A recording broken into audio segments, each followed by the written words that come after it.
All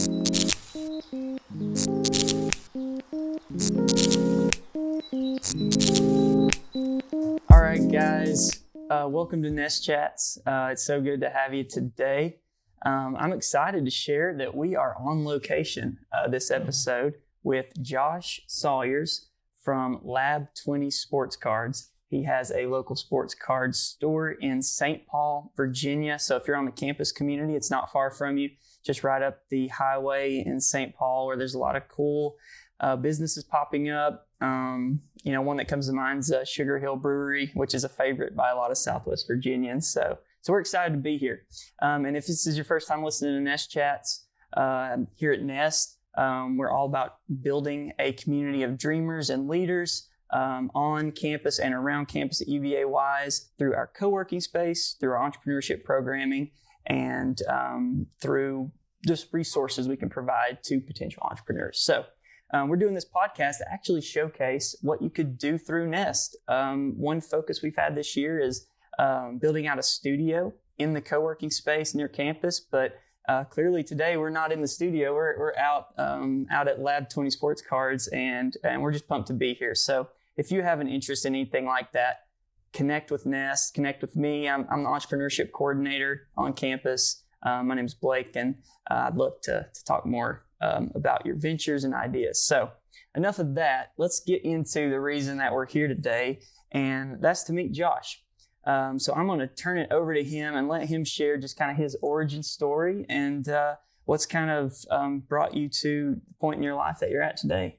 Well, thank you. Thanks, Blake. Thanks for having you on site here. Thanks for Will coming out. Yeah. So cool that y'all got the equipment and everything to be able to bring that on site and showcase our business here in St. Paul. So Josh Sawyers, lifelong Southwest Virginia resident. I've lived here all my life. We've moved to the Tri-Cities for just a little while, but this has kind of been my home base since I was young. I grew up in a coal mining family, but my mom and my dad both were a little entrepreneurial. My dad owned his own trucking company and done some work in a machine shop and actually set up one himself. My mom always had like a little side business. She did advertising and promotional material. So when I was growing up, it kind of was in the family. Owning a business was always a possibility. Growing up, I went to college, found a job, but I had a little side hustle on the side. And it actually kind of ties back to this. I launched a company in 2000 called Sports Cards Auction. Okay. I was going after eBay. I was going after the big dog in the business. Yeah. We kind of just wanted to sell sports cards. It was a category that eBay did at the time, but at the time they were charging 25 cents per listing on there. We did away with that, went completely free listings on there. Grew a little bit. Ultimately, I'd say probably the business, I sold the business and would call it a success from my standpoint. I learned some, but we never scaled up and made it huge. Learned a lot around the way. I mean, back in, this is 2000, hosting was a whole lot more expensive than it is today. So I really wasn't prepared for the expenses that were on that. You couldn't go into a bank in Southwest Virginia, and there weren't a lot of the same funding agencies now, and get money. So for that business probably to succeed, I needed to relocate at the time. And Southwest Virginia wasn't probably set up for it. But I learned a ton from it and kind of moved on. I worked in the corporate world for about 20 years. I did accounting, customer service, sales, economic development. So, I mean, pretty well-rounded as far as that goes. Yeah. And then, 18 months ago, kind of ventured out on myself. And here we are at Lab 20 Sports Cards. Oh, that's great. Yeah. I didn't know that little tidbit about one of your first startups in 2000. That's really cool. Honestly, we could probably go into that for quite a bit, but I guess I'll keep us a little bit more focused on what's happening today. So it's great to hear that context of kind of what's brought you here. So let's learn a little bit more about Lab 20. Kind of what's the story of why you started it. Clearly, we know you had this interest in sports cards and sort of that kind of sector. But ultimately, what prompted you to get into this business and launch it full force, which, to my understanding, you're full-time now, right, in this? Correct. Yeah. As of about 18 months ago, I've been full-time in this. So it kind of started out as a little side project. My son was 16 at the time, preparing to go to college. He wanted to be a lawyer at the time. And I was working at the college at UVA-Wise, some of the entrepreneurship programs are going on there. I'm like, if my son's going to be a lawyer, at least I want him to be an entrepreneurial lawyer. Okay. So we both connected over sports cards. We had the like of it. So I think it was October of 2018. I was like, do you want to open up a sports card shop? And he said, yeah, let's do it. So we kind of figured out what we needed to do over the next 3 to 4 months. We opened our store in January of 2019. Okay. It got off to a pretty good start there.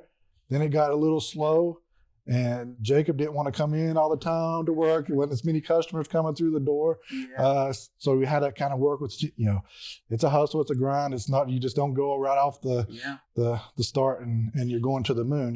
It takes a little while. But he stayed with me, stuck with me for about a year and a half, and things just kept snowballing and snowballing. We got the momentum going. Our sales kept growing each and every month. It kind of got to a point to where I was like, man, we're getting some of these numbers. Either I'm going to have to do this full time and take care of the business, or we may have to just put this over to the bed.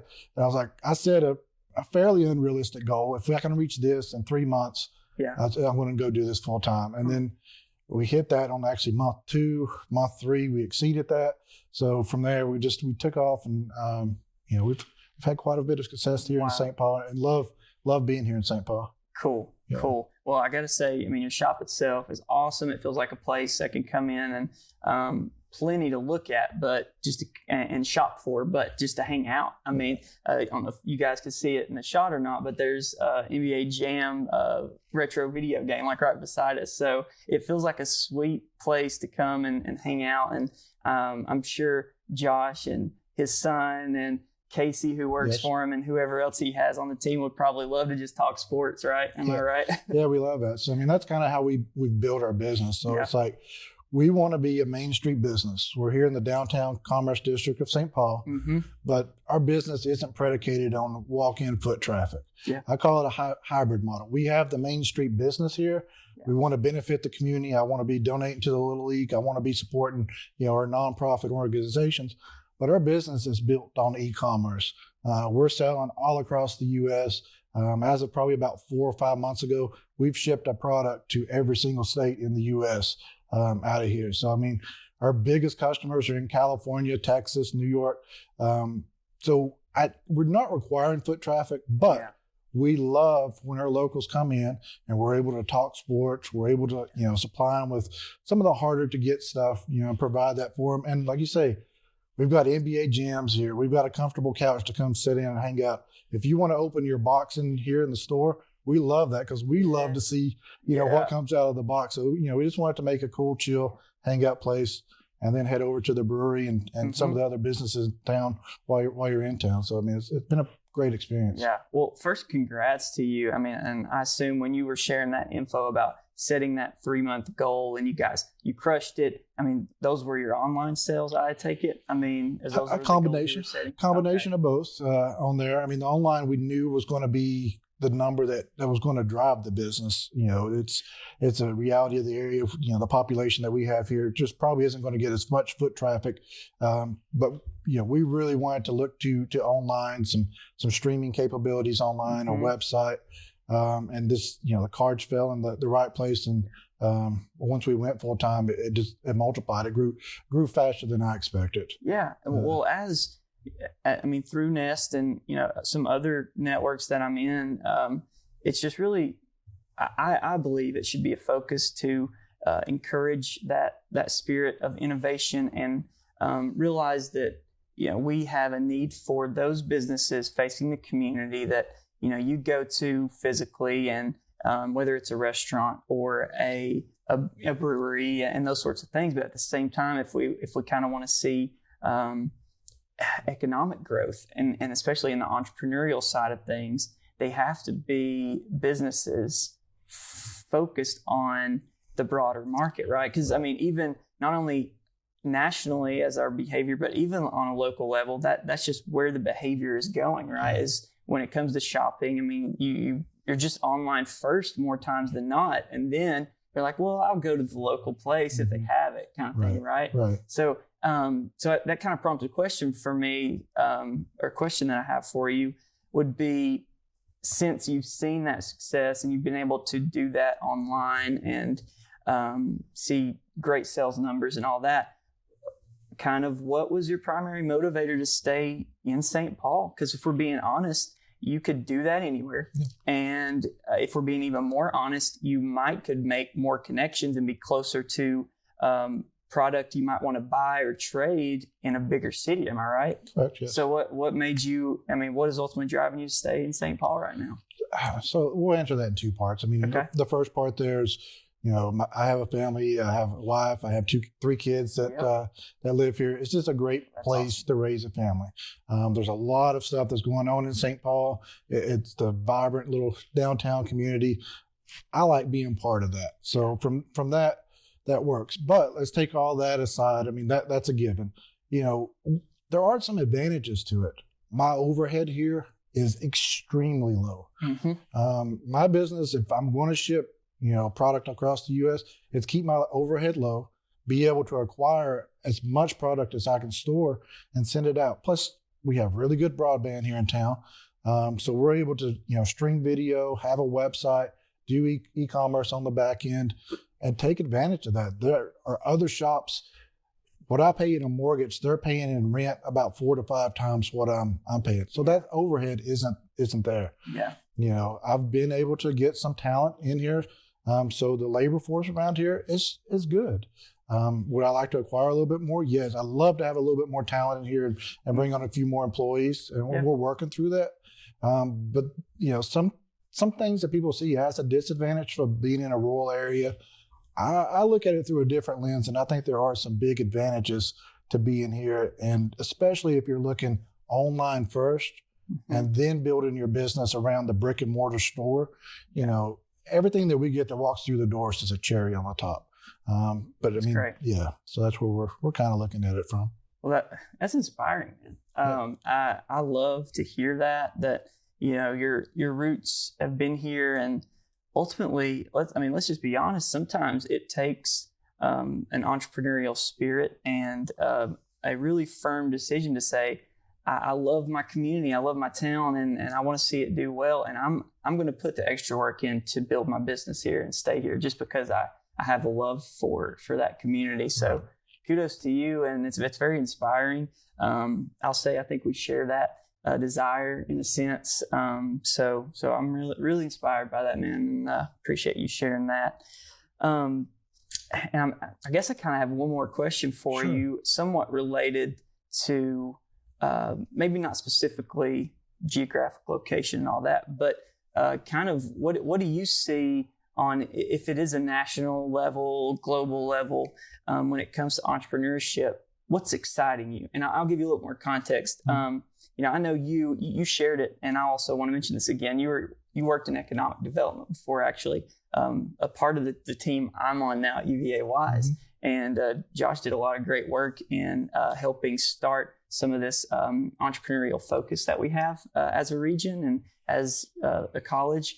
So I'll ask you, just knowing your background now and your passion for the area, and now your experience in owning your own business and starting multiple businesses. What's exciting you now? And it could be in the area, but it could just be in the sports card industry, or it could just be in a sector maybe I'm not even familiar that you're into, whether it's tech or anything like that. Is there anything out there that's just exciting you these days to keep going? Yeah. So let's break it down here in a couple. Let's go a couple different ways here. So first, from just trends and stuff that I'm watching and I'm excited about, blockchain, NTFs, in the collectible space specifically, I'm keeping an eye on it. Like, that is a trend that I think we're going to be going towards. There's a big push to people buy their cards and then they vault it. So you're vaulting it in a state that doesn't collect sales tax on it. So that's giving you an advantage. You're taking it as an investment and then taking it as a blockchain, putting it on the blockchain, or tokenizing it by turning it into an MTF. You still have the digital version of your card, but you've got the physical version stored somewhere else. So I think that as a long-term trend is something that I'm looking at. But it's a trend that I'm not jumping into feet first, wide open right now. I want to be careful with trends and stuff. Like what I say is, there are trends that you want to get on and go in like right away, and there's trends that you just kind of want to want to watch. One trend that we jumped on and went wholeheartedly that I truly believe in, and I'm trying to even learn more and more, is online video sales. Like, I think right now that we're in a direction to where a website is great, and if you can optimize your search engine, you're going to do well with that. But video, the cost of hosting video coming down and having this immersive sales experience to where there's another person on the other side that you're talking to, I believe we're 3 to 5 years from that being mainstream. We've been doing that for a while. We do breaks. So breaks would be you come and purchase a box from us. You're in Texas. We break open the box for you live on video, show you all the cards that you got. So you got that instantaneous satisfaction. Wow. And then we'll ship it up safely and send it out there for you. But you don't have to wait for that box for 3 to 4 days to find out what's in it. We're going to do that live for you and take care of it. And it builds community. You're not just a static web page anymore. There's actually people that are behind the business and allows you to connect. So that's a trend that I think is here or going to be here. And that's a trend that we're jumping straight into. So, I mean, those are some of the things that really excite me from a economic and entrepreneurial standpoint. I mean, I think the tried and true trends and fundamentals are always there. It comes down to grit, determination, perseverance, being able to push through all that. I mean, no matter what changes and what innovates in entrepreneurship, those are always going to be the fundamentals, and seeing companies that make that happen are the ones that are successful. I believe that, man. And I'll just say, thank you for doing the work you're doing entrepreneurially and in the community, and being an advocate for our community and our region. And just, I get the sense you're just a fan of all business and all entrepreneurs and everybody doing the work, right? I love sports, but I mean, entrepreneurship and business is my sports as well. I'm a little bit older now, so I can't go out and play sports, but business gives you that competitive drive. Sure. I mean, I want every business in my community to do well. I want all sports card shops to do well, but I do have that drive, and I want to maybe be the best, be a top 10 business out there. So I think through business, we can find a little bit of that, bring that competitive nature out in us. And it's super, super fun. I like that take. I like that take a lot. I like that.